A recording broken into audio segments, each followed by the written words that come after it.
Hey, what's up, guys? Peekaboo25 here, bringing you my In Reflection of 2015, Part 3. And if you've seen Part 2, then I am flipping the switch on the opposite side of the spectrum from what Part 2 was. I am covering the top 15 worst coasters that I've been on in all the years I've ridden them. There is a short note, though, that this list will utilize numbers 61 to 75, as they are represented by the 75 currently standing coasters that I remember the experience for. It would have been 76, but it would have actually been like 78, but some of them I have second thoughts and or I've ridden a long time ago before my little planning list was conceived. And for a note, 61st place is the 15th worst, and 75th place is the absolute worst placing. Number 61 is the first of 3 entries for Six Flags Great America, the Whizzer. It's a family coaster, okay? They're not exactly going to score high. You're going to see a few family coasters on here.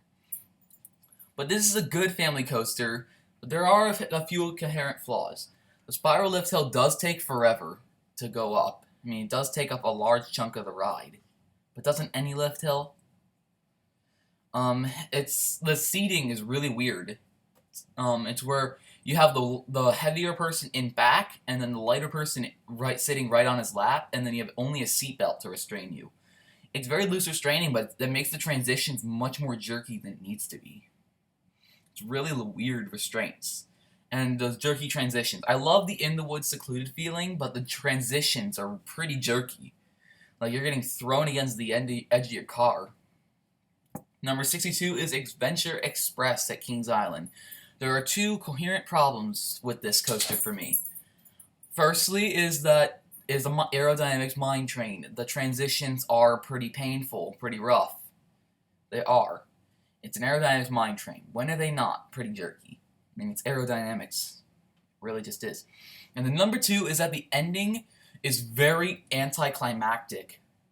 You're going up a huge lift hill with like Indians and skull lords and some sort of Native American burial ritual going on or something, and you just see all that, and then someone lets out an evil laugh at the very top of the lift hill, and you edge over the lift hill, you go on a small drop, and you hit the brakes. You just hit the brakes there, and it's anticlimactic. I watched the POV, so I knew it was coming, but I'm very disappointed that they did that with the layout, considering the sheer size of the lift hill.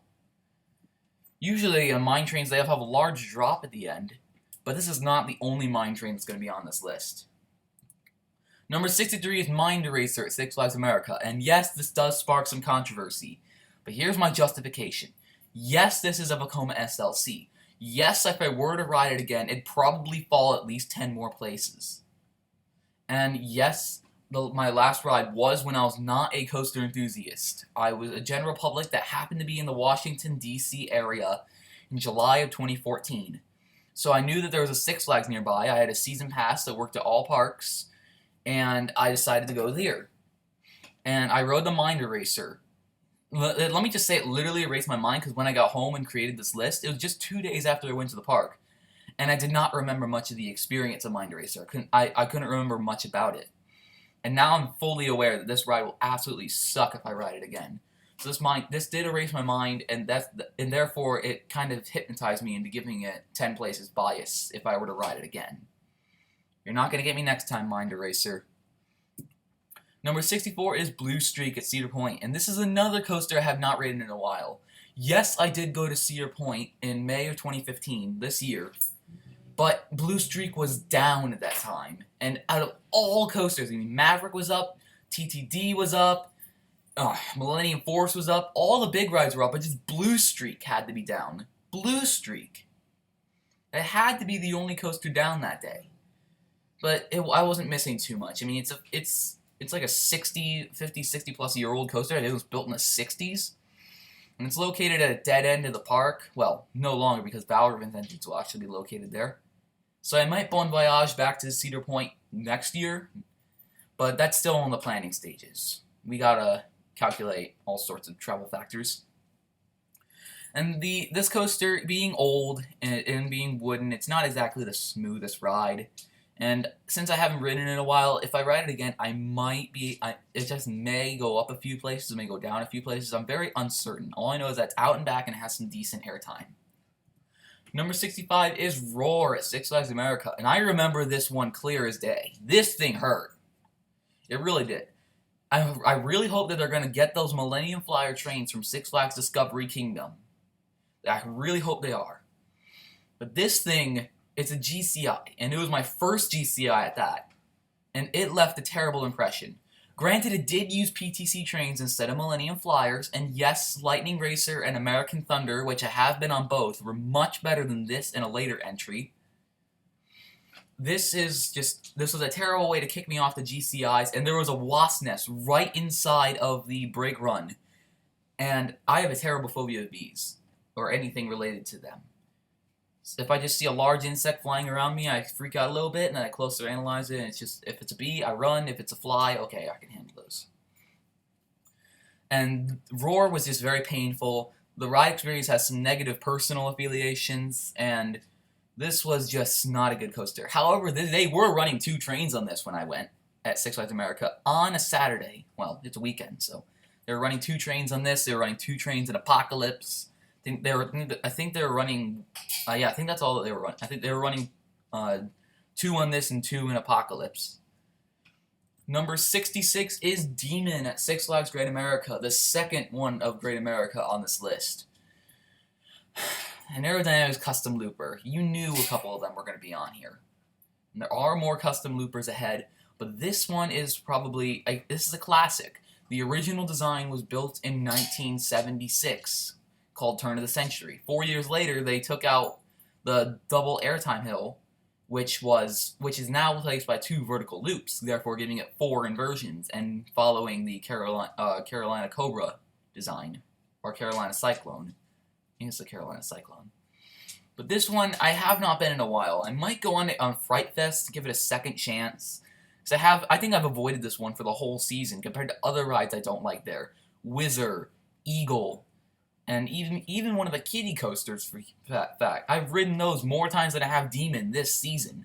Who knows, maybe with my large growth in height since the last version I've ridden it, maybe my head will be over the restraints like a Zipacoma. But I doubt it. This ride will always be one of my least favorites at Great America. Or until the Dark Knight came around. Because this one is more personal. I'm not a big fan of indoor coasters. I'm not too much. It's kind of personal. I don't like loud noises. And especially since there's 2 rounds of gunfire. Sure, they're firing blanks. There's 2 rounds of gunfire. And a train that comes out of nowhere when you hit the brakes. It startles me every time. I know they're coming, but I know it just startles me every time. And whenever I go on with family, if I have a younger member of the family that wants to go on it, or some relatives from down south that wants to go on, because I do have a couple cousins that live in Georgia. So basically, a couple times we traded Six Flags. Well, I went to over Georgia, they went to Great America. Story for another day. This one also, with the loud noises in the play, I typically cover my ears while on the ride. And what happens is that this is one of the jerkier wild mice out there. Which is, I feel like Wild Mouse at Hersheypark is better than this one, in my opinion, but my park battle says otherwise. And what happens is that it hurts my ears from holding them too long, it hurts my gut from being jerked against the lap bar. It's not an enjoyable ride for me. And this is more for personal reasons. It's another family coaster on this list, yes. And just, yeah. Number 68 is Dahlonega Mine Train. Dahlonega, Dahlonega, however you pronounce this thing. You have to be a Georgian native in order to understand this thing. And this is the second out of 3 aerodynamics mine trains on this coaster. The only aerodynamics mine train that did not make it on this list was River King Mine Train at Six Flags St. Louis. And this one is just, it's Adventure Express with less theming, just a bit more jerkiness, and generally less exciting of a layout. Adventure Express at least has some exciting moments in its layout. So this is basically just a worse version, a mine train of Adventure Express, but still, this one is still pretty bad. It's an aerodynamic mine train. Like I said, those things are never known for being good. Some of them might be better than others, and this is probably one of the middle class ones, maybe lower class. Number 69 is the last mine train on the list, Trailblazer. This coaster is rough and it's boring. The most exciting thing about this coaster is at the very end, which is a double helix. Not even a big drop, it's a double helix. It's just a bunch of unexciting helixes and bank turns. That's all Trailblazer is. And I remember when I was at Hersheypark, I went on every other coaster, and then I realized that we forgot one because I forgot it existed, Trailblazer. We had to spend 15 minutes finding the entrance, which was located right by the Immelman and double inline twist of Stormrunner and the Marine Show Stadium of Hersheypark. And this ride was honestly not worth it. It's another credit, even though I did not believe in the credit system at the time. I didn't know that each ride was counted as credits, and then I became more involved in the community. Get to that story possibly later. Yes, I know I'm saying that a lot. But Trailblazer is just jerky, boring, and the worst mine train I've ever been on. I'm not sure if there's any worse out there, but this is about as bad as it comes for me. Number 70 is the second GCI I ever rode, because I rode this before Lightning Racer due to its location in the park. This is Wildcat. Wildcat hurts like heck. This thing is painful. Despite the fact that it has Millennium Flyer trains, this thing hurts. It's a GCI. This is definitely one of their worst that they ever made. Taking a place right alongside Roar about how bad it is. The only difference is that it's Wildcat. It's got Millennium Flyer trains. The layout's slightly different, but seriously, this thing hurts, and I really did not like the Wildcat. I did not. This thing needs an RMC. If Hersheypark ever dials up RMC, they have 3 wooden coasters. Comet, Lightning Racer, which is, both are pretty fun. Comet's fun family coaster, small wooden coaster, and Lightning Racer is just awesome. But this thing needs to be RMC'd. If they can RMC the Joker with at least some form of success, they can sure just RMC this thing. They can just sure that RMC this thing. Number 71 is Boss at Six Flags St. Louis. And if you've ever been to this park, you know that this one's pretty bad. I'm thinking about if I ever start doing honest coaster trailers, if I ever get enough editing expertise in order to do that, this will be the first one I do. I've already come up with a decent script for it, but that's kind of off the point. This thing is about the most pain I ever experienced on a coaster, or at least the widest duration of bodily pain. It hurt my back, gut, waist, and both of my legs. That was the whole lower half of my body being continuously pounded about by this coaster. This is the Six Flags coaster that, in my opinion, can make the best RMC. It has 5,000 feet of track. It's located in the back dead-end section of the park of the already confusing layout of Six Flags St. Louis. And this thing is just painful. No one really enjoys it. And this is one of the worst CCI coasters out there. This is just, and it's not even older than, it was built in 2002. It's a newer CCI, and this already has a reputation where it needs to be torn down and RMC'd by Six Flags pronto. And I really hope Six Flags can stop just installing super loops at whatever park they need an opening to, and do something useful with their money, and RMC this thing along with the absolute worst coaster I've ever been on. And if you've already noticed that I'm getting more and more emotional about these coasters, the more I proceed about them. Number 72 is Corkscrew at Cedar Point. This coaster has about everything wrong with it. Every part I can't escape headbanging, waist pain from the pointless airtime hill, because airtime hills with over-the-shoulder restraints don't work very well.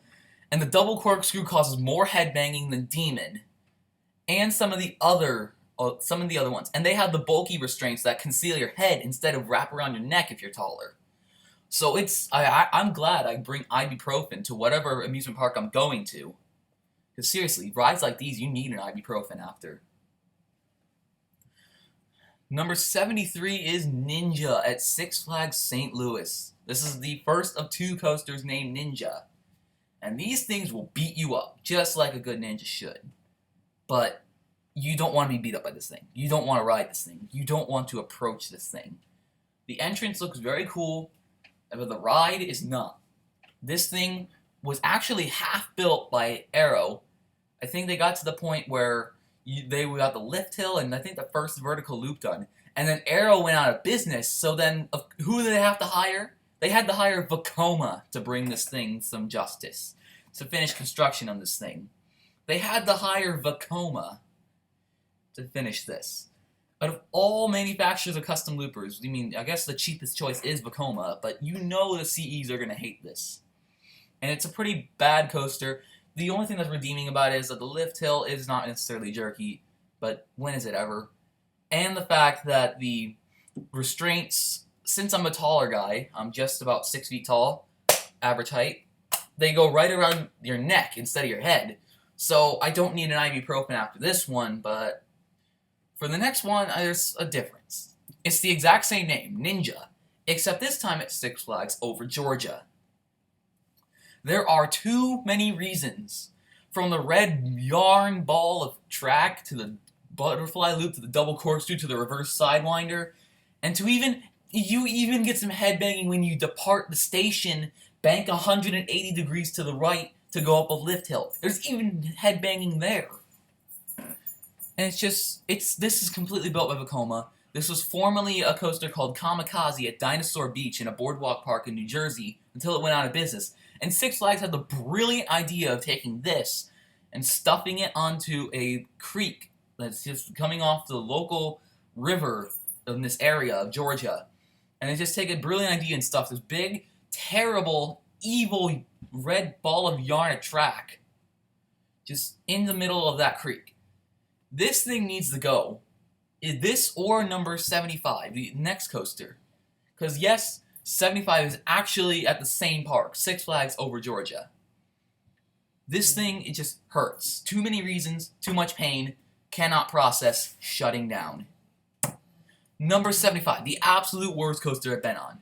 Some could say that this coaster has its good days and its bad days. Obviously, I went on one of the worst days. Because this thing was just... don't get me started on this one. I'd love to restrain an hour rant, but let's just say that throughout the entire duration of the ride, I was being thrown gut first into my lap bar, and then thrown back against my seat. And then at like rapid pace, like 2 or 3 times a second, and it was chipping away. It was bursting blood vessels in my gut and fat tissue, and it was chipping away at my lower back. I felt pieces just jiggling around in there. It was painful. And I came off saying, okay, one postulate here, one ideal, noble truth. Viper and Rigel Construction did this better than Dinn and over Georgia did. This is an abomination of a coaster. It really is. It's a Coney Island Cyclone duplicate, so it has no originality. It's built by Dinn, one of the least impressive wooden coaster or coaster manufacturers out there, period. And it's just so rough, so unbearable. They even use the same type of trains, but it's just the fact that this is executed so much worse than Viper, or even the original Cyclone for that matter. And that, my friends, is the top 15 worst coasters I have ever been on. This is Peak About 25, and I'd love to sign out saying one critical message. Peace.